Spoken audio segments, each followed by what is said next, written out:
nailed it both. With Joe being out, we're not sure what Game 4 is going to look like exactly. So he went with more pitching and longer series. So that's pretty much it. What kind of role do you expect from each of those guys, Perez and Jacob? Maybe more longer. Martin's obviously built up. He'll be in the bullpen for whatever the situation arises for, but maybe no extra, with extra innings, no ghost runner. Want some length in case you get in that environment. So more likely that scenario. Come to Barry up in the front. Hey, Mike. Hey, Barry. So yesterday when you were in here, you gave a pretty short statement about Joe, and then AJ went into detail. How much of discussion was there in the clubhouse, and how has this been digested by you? And I know it's kind of a family thing with you guys. It is a family thing. The reason I didn't want to announce it was because we had a 205 clubhouse where Joe was going to be able to share it with the teammates and the staff. So, yeah, it's tough. Joe Musgrove is everything's good about sports. Hard competitor, great teammate, leader, likes big moments. But Joe Musgrove's also what's really just good about humanity. He's as good a guy as you'll ever meet. So it's hard. It's hard. It was a tough meeting for him, clearly. But we're going to rally around him, support him. He's here with us, and we'll figure out a way to move on. A few more for Mike.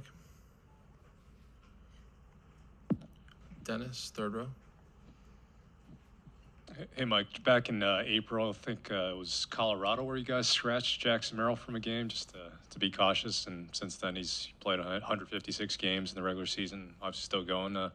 Back then, did you think there was any possibility he was going to play as many games as he did after, he's 21 and 3 years after high school? And what have you made of the way he's managed himself just physically? Take a lot of credit to Jackson for being able to manage that. He's gotten some good guidance from the clubhouse. I appreciate him being honest about his workload relative to going into games. He got to a certain point where it's like, there's an expectations for young players to be out there every day, BP, early work, defensive work. And once we realized he was going to be an everyday guy, I had the conversation with look, what's this look like to scale back? So we're ready to, carry the load for the remainder of the season. That can go one way or the other. He's never done it. Which clearly is something that you've got to experience at some point. You can also look at the fact that he's 21 years old and loves playing baseball. So I think it was really impressive on his part how to prepare, how to conserve his energy and still get after it. One thing that was telling for me at least was the ground ball the other day, running from home to first, was his fastest sprint time of the year. So clearly he's ready physically and mentally. Come to Sam up in the front row.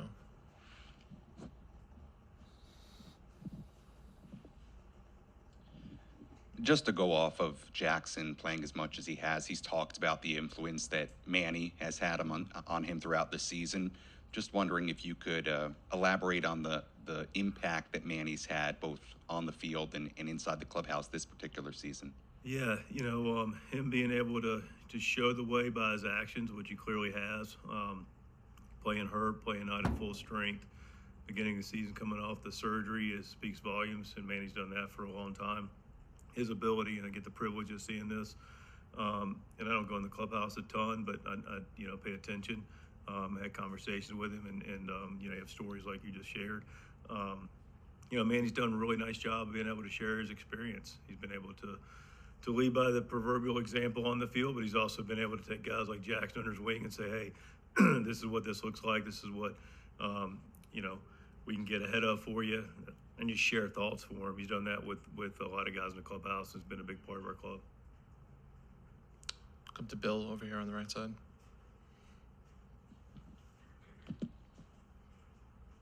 Thanks. Just to follow on Jackson, can you take us down the path a little bit of, here's a guy who's a shortstop. Here's a guy who might be able to help us all over the diamond. Oh, this kid might be our everyday center fielder. How did you get comfortable with all these new positions and new workloads? Yeah, I had the privilege of getting to know Jackson starting back to 22.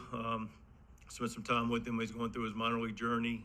Spent some time with him in Petco. He was working off an injury, and sat down with him and James Wood during a couple games and just watched big league game with him. Recognized pretty early that it's a very stable, put together, high baseball IQ, emotionally sound young man that loves playing and sees the game really well. Clearly he's got ability. Hadn't seen him play a lot, quite candidly, but saw him in instructional league type things. Saw him in big league camp the year before. Saw that he was able to, not make situation bigger it was in big league camp his first year. I think he was 19 at the time. So it's a good sign. I've seen guys at that age do that both ways, and he was on the good side of that ledger, way he went about it, didn't back down from anything.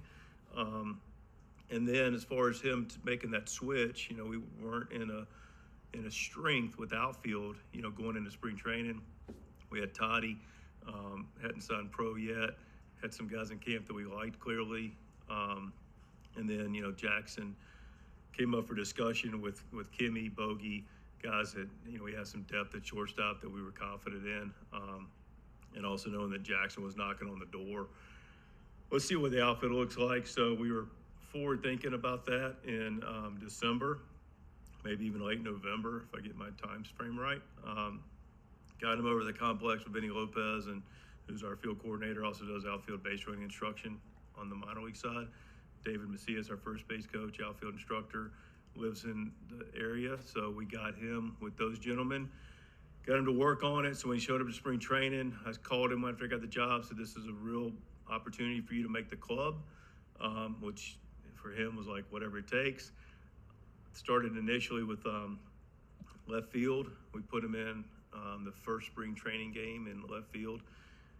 Sun field, gets a tough sun ball, makes the play, gets a top spin ball, he comes in, makes the play, goes and makes the play against the fence. Like, man, it's like the first two innings, the guy's got, 3 different plays that, you're going to see and kind of checked off some boxes. Put him in center field, I think 2 or 3 days later. It just looked right. That's just, okay, that's what it looks like. He's not going to make it bigger than it is. Ran him back out there, and then there was some internal debate about it. There was some competition still to be had, but I can be pretty clear that he was going to be our center fielder, to his credit. They tell you. David over here on the right. Mike, I believe we have Luis coming in here in a few minutes.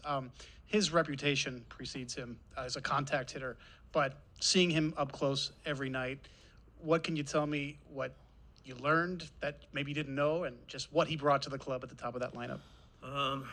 More confirmation than learned, but seeing it's still impressive, right? Until you see it. I've seen him a little bit across the way, didn't cross pass a lot. Recognize the competitor, bat-to-ball skills.